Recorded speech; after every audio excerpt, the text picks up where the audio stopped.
Hi guys, welcome to Femi's Desserts View YouTube channel. So this is going to be a very quick video for a lot of people that have asked me or requested for me to make videos of how I achieve my nicely blended in colors in my whipped cream. I've decided that for a particular day in the week, every week I will be releasing new color ideas that you can actually blend in nicely with your stable whipped cream that will go nicely with your cake decoration and the likes of it. So today I'm going to show you quickly how I achieve my chocolate colored whipped cream, basically like the brown toned whipped cream. Now there are different shades of brown color, right? So for today I'll be teaching you how to achieve the very light brown and then the darker tone of brown, and then it just goes like that. So if in case you want it to be a bit darker, you just keep adding by part.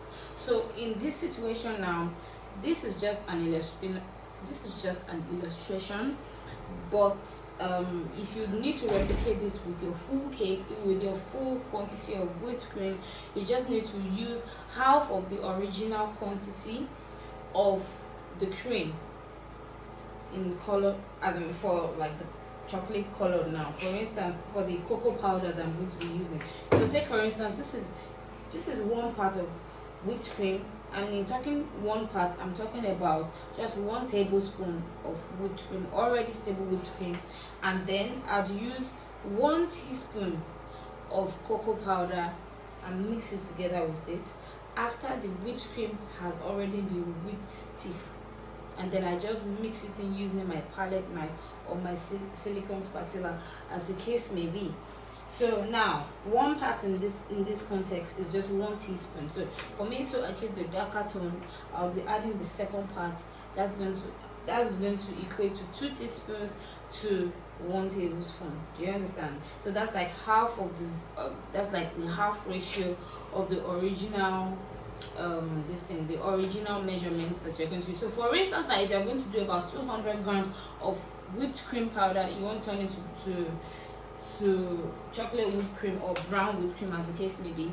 I personally don't like to just add brown color, like brown food color, because I like the fact that the chocolatey taste would enhance the overall taste of the whipped cream. Except of course your client doesn't want any hint of chocolate in their cream, and then you can just use 1 drop of brown color, okay, about 1 drop of brown color to 1 part of heavy whipping cream, stable whipping cream rather. And if you want it darker, you just use 2 drops like that. So that's the part in that context is the drop that's for the liquid or the paste food color, and this has to be edible, by the way. So let's just go right into it now. So this is 1 part of heavy whipping cream, stable whipped cream. This is 1 part of cocoa powder, and this is the second part of cocoa powder. So all I just simply do is to get this compressed slightly like this, and then I'll add this in here like this, and then I just mix it in. So this is because this is cocoa powder, so should in case you are using like a paste color, you wouldn't have as much mess as this. And this is just for illustration purpose, just so it can be crisp clear. I didn't want to use a bowl, but if peradventure you want to mix yours, please feel free to use a bowl, because in using a bowl you can actually seal in all the cocoa powder without having so much spills and powder littered all over the place.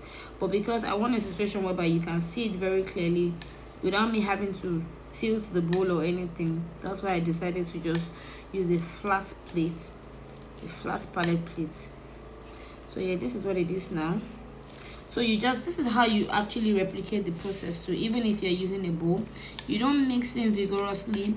All you need to do is just to add it, and then you see you add and you press in. By the time you are pressing it in, you are incorporating the color or the cocoa powder, as the case may be, into it. So now here you have your light brown whipped cream.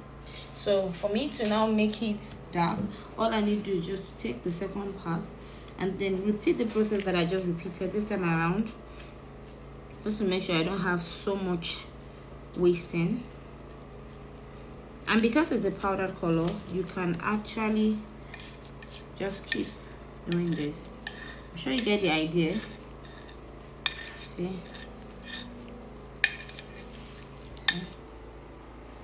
Already, without even being done, I'm sure you can see the difference already, that one already looks a lot darker, and that's just by adding the additional powdered color. So let me mix this as fast as I can. You can't really mix it fast until you get all the dust, all the cocoa powder incorporated technically, so that you don't end up getting a mess, too much mess. There will definitely be a mess for me because I'm not even using. And the trick to this is, if you use a very good quality of cocoa powder, it would even aid the stability of your whipped cream. I'm sure you guys can see that when I started working with this, the whipped cream was pure white and it was stable, yes, but look at it now. So here we have the dark shade of brown now. See what I'm doing? So by the time you do it like this, you can see that it's well blended in. And see, this is like the coffee brown. And there you have it, guys. So that will be all for today. I hope you've learned how to color your whipped cream nicely. Now you need to note something very important, that when you want to add any bit of color, no matter how little you want to add to your whipped cream, always ensure to have gotten the whipped cream to a very stable state first, and then you fold in the color. You don't whip in the color with the cream, because you really do not know how to control the intensity of the color until you've seen the volume of the whipped cream and you're able to decide that, oh, okay, I'll take out some parts and then I'll color some parts depending on the design that you want to achieve with your whipped cream. Or in any case, what you need to do is ensure to always whip up your whipped cream in the original state, stiff and stable, and then you can take it out and then you hand stir, like you fold in the color gently but with firm, gentle strokes, so that you don't overwork your whipped cream and then you don't deflate the, the stability.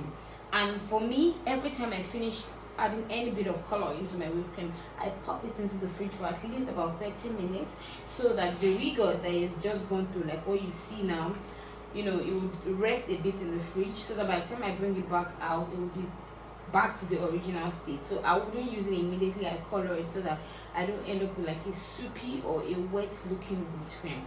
Do you understand? So that's going to be all for today. I hope that you enjoyed this very short class, and I hope that you would actually try this out, and let me know in the comment box any colors that you would like me to teach.